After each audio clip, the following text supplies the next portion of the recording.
Last night, I've read the Quran so much. And these are what I have learned from the Quran. I lifted them up from the Quran, from the glorious Holy Quran. It says here, killing of innocent people has no place in Islam. Listen, murder is strictly forbidden in the Quran. Because in the Quran, chapter 6, verses 151 says, "Take not life which God has made sacred, except by way of justice and law. Thus does He command you that you may learn wisdom." Holy Quran, chapter 6, verse 151. And in the Hadith, it states, whoever kills a mu'ahid, or a non-combatant, innocent non-Muslims, will not smell the scent of paradise. Bukhari. The Hadith says, whoever kills a mu'ahid, meaning a non-combatant, innocent non-Muslims, will not smell the scent of paradise. Bukhari. And in the Quran says, there is no compulsion in religion. You cannot be forced to take religion or to believe in religion. The right way has become distinct from error. Surah Al-Baqarah, chapter 2, verse 256. In the Islamic law forbids aggressive warfare.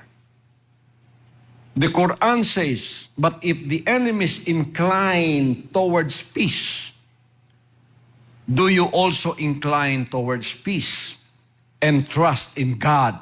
For He is the one who hears and knows all things. Holy Quran, chapter 8, verse 61. If your enemies are inclined toward peace, you have to also be inclined towards peace.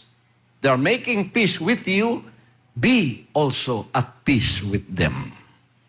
According to the Sunni tradition, Abu Bakr al-Siddiq, the first caliph, gave these instructions to his armies, and I quote, "I instruct you in 10 matters," he said.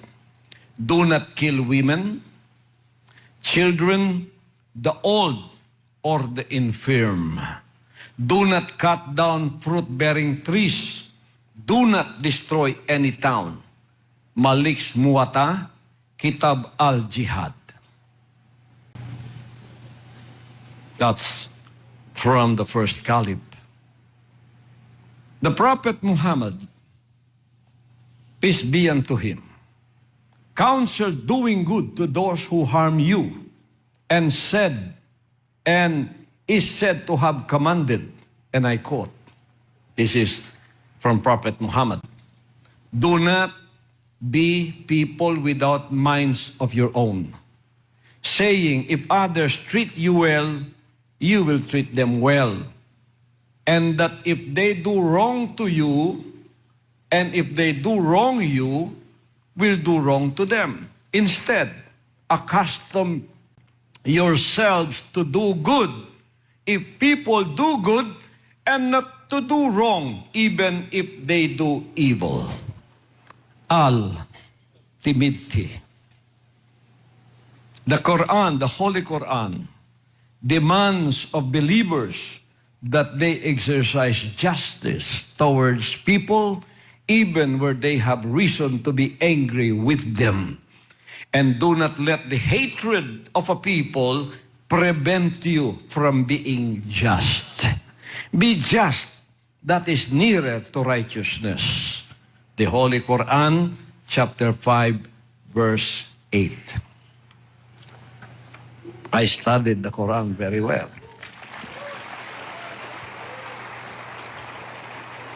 The world is just our staging point for the eternal life to come.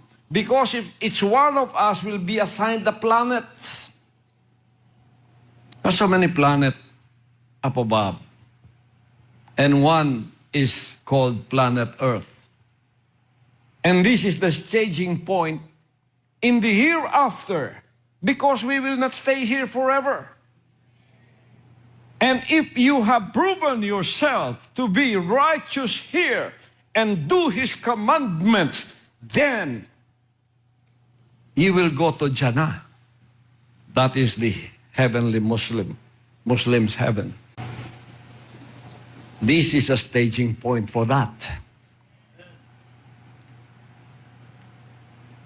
So what will you be in the hereafter depends on how you conduct yourselves here. And you know, in my study, violence has no place in Islam.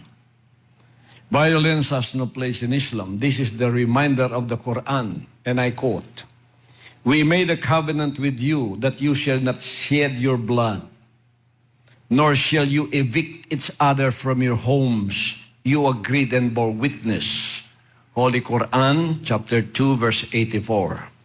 The traits of the believers are reflected not in violence as understood from these verses.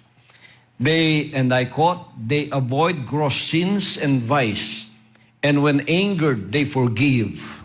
They respond to their Lord by observing prayers or salat. Their affairs are decided after due consultations among themselves, and from our provisions to them, they give to charity. When gross injustice befalls them, they stand up for their rights, although the just requital for an injustice is an equivalent retribution. Those who pardon and maintain righteousness are rewarded by God. He does not love the unjust."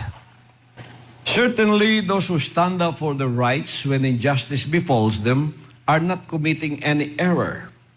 The wrong ones are those who treat the people unjustly and resort to aggression without provocation. These have incurred a painful retribution. Resorting to patience and forgiveness reflects a true strength of character. In the Holy Quran, chapter 42, verses 37 to 43. Innocent people are victims of violence. Killing innocent people is prohibited and condemned. Holy Quran, chapter 17, verse 33, chapter 6, verse 151, and chapter 25, verse 68.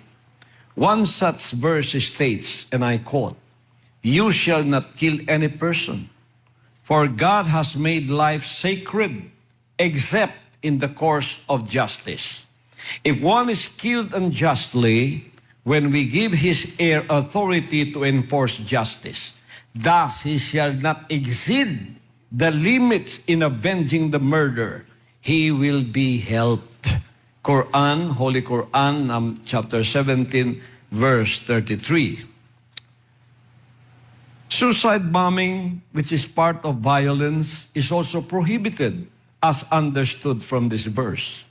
And I quote, "O you who believe, do not consume each other's properties illicitly. Only mutually acceptable transactions are permitted. You shall not kill yourselves. God is merciful towards you." Holy Quran, chapter 4, verse 29. Suicide bombing is not permitted. You shall not kill yourselves. Grossness of murder can be understood from this verse, and I quote, "Because of this, we decreed for the children of Israel that anyone who murders any person who had not committed murder or horrendous crimes, it shall be as if he murdered all the people. And anyone who spares a life, it shall be as if he spared the lives of all the people. Our messengers went to them with clear proofs and revelations, but most of them, after all this, are still transgressing." Holy Quran, chapter 5, verse 32.